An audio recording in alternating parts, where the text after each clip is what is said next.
இல்ல என்ன நினைச்சிட்டு இருக்க? பூனை வை வயில போன நேரு நான் ரொம்ப மோசமான ஆளு ஆற பயல கண்ட மணிக்கு சேர்த்து இழுத்து விட்டுரும் பார்த்துக்காமா போனை போட்டு போய் நோய் நோய் நோய் அண்டைய ஆலயம் பாரு இல்ல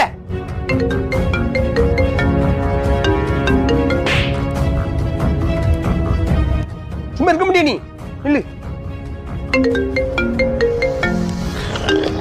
வெயில போவான் பார்த்தாலும் நோய் நோய் ஒரு எரிச்சலா இருக்கு எனக்கு. என்னண்ணே போனை உடைச்சிட்டிய? இல்ல இப்படி போனது என்ன செய்ய முடியும்னா அதுக்கே உங்க போனை உடைச்சிய? ஏன் போனா